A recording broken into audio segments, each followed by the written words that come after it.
That was called the March of the Belgian Paratroopers. That was composed during World War II.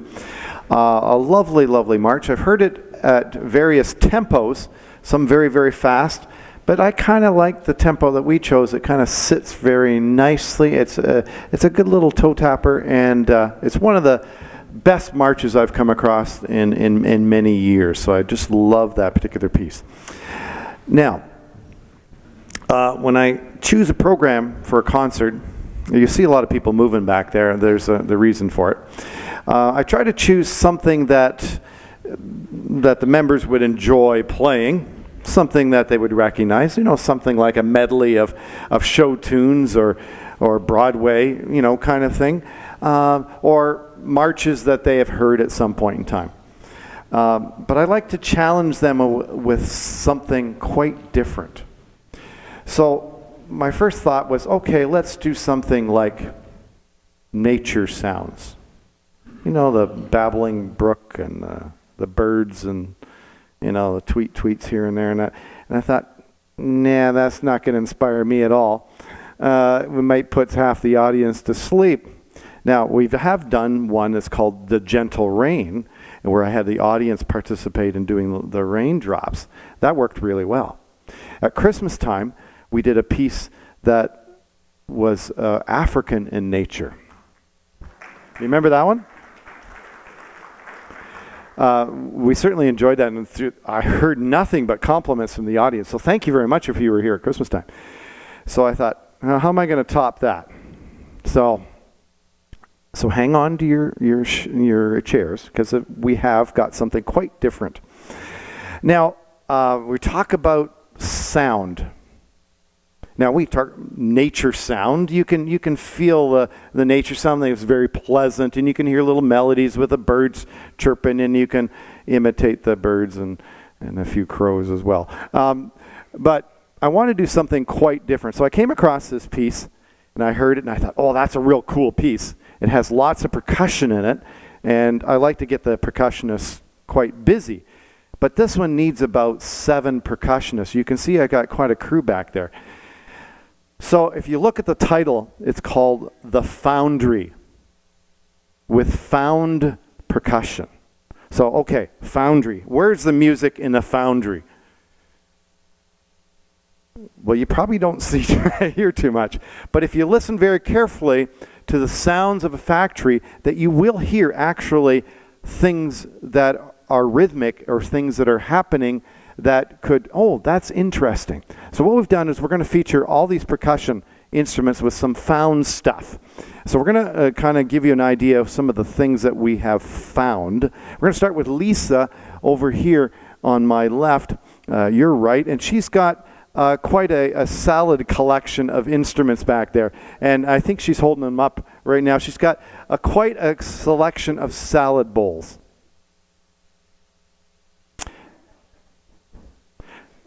Salad bowls in a foundry? Well, it's a stretch. We got Al Mullen over here. He's got something that he uses. It's an old brake drum that I got from the auto shop a number of years ago. So, yeah. Okay, Al. And he also plays actually a percussion instrument, a Latin instrument called a vibraslap. So play a little of that, Al. Cool. We didn't hear any of the salad bowls. Do you want to give us an idea what the salad bowls? Oh, yeah. And Al is very good at hitting the brake drum. Oh, okay, yeah. We have to be careful of the people around us. Otherwise, we kind of scare people. We also have, Sandy, you got some wood blocks back there. Give us an idea. No, play them. Okay. And Louise has got to mostly, she's doing mallet work with vibraphone and stuff like that.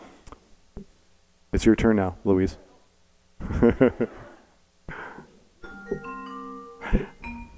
Now, Marie is our assistant conductor. She's next, and she says, I said, I want you to play cymbal. She says, how do you play cymbal? I said, you hit it very hard. And now she was very timid at first. That's because Karen, who plays trumpet in front of her, said, don't play it loud. Well, she learned after a while that, you know, after Karen went deaf, that it really didn't matter. So we're going to do some cymbal crashes with that. Just give me a demo there, Marie. Okay. So, yeah. Okay. And Caleb's got some very interesting instruments. Now, it took me a while to find all these, but they come in various sizes. Hold them up there, Caleb. Yes, they are cast iron frying pans. Hold them up again. Some people didn't quite. We have a big one, a medium-sized one, and even a little guy. And he's playing them with some sort of mallets back there, as long as they make big sound. Can you give us an idea what we got there? So we got these variety of instruments. And Gary playing some tom-toms back there. And then Linda, way over on the other side, she's not only a great flute player, a choir conductor, but she's also a closet percussionist.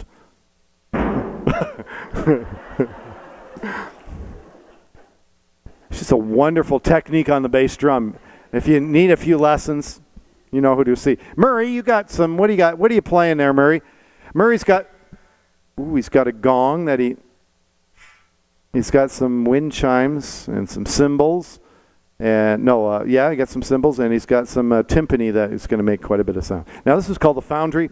So, of course, one of our veteran musicians, who unfortunately is not with us tonight, but Don McMillan came up to me. He says, "You know what?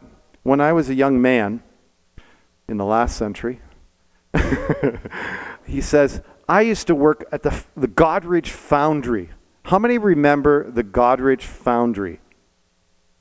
No? Only a few veterans do. Okay. The Goderich there was a foundry here in Goderich, and I didn't realize it, but it was, you know where the Subway restaurant there is, and there's the milk store there, and Skipper's restaurants there. Back behind there, where there's some houses, was a foundry, and Don was explaining to me all the sounds of a foundry, and that he worked, creating whatever into the ovens and the metal stuff that they would throw in and mold out of it. Anyway, he said he kind of brought back memories of this. Anyway, I'm going to stop talking. Good, he said. Yeah, I know. So hang on to your chairs, because this is very different. You don't go home singing this tune. I got another one for that.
Yeah?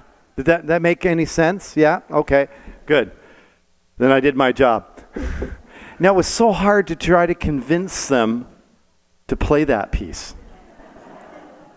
Yeah, you're going to say, I can realize that. Okay, we're going to change it up now and do the more the folk tune one this time, and it's called By Loch and Mountain, and it features a number of players. It starts off with Aaron Strutker on euphonium playing the solo. So just sit back and just let your mind go to Scotland or Ireland and the Highlands and just kind of relax with it. By Loch and Mountain.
Thank you very much. We do have one little more tune, but before I want to thank a number of people. Thank you, all of you who came out on this rainy, stormy.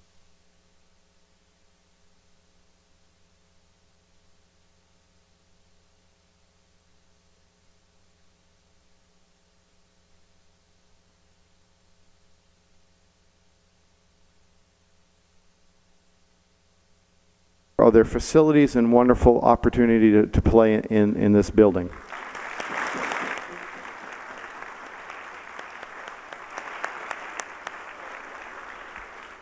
I would like to invite Linda down, and Liz, come on over, and Christina, could you please come on up?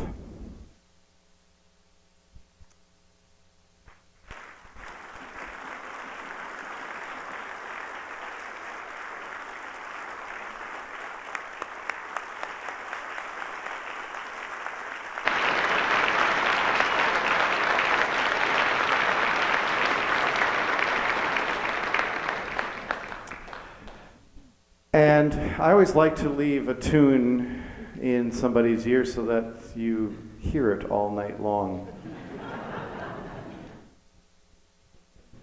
It's not a folk tune, but maybe. Anyway, we're going to send you off with a tune called Mambo Number 5.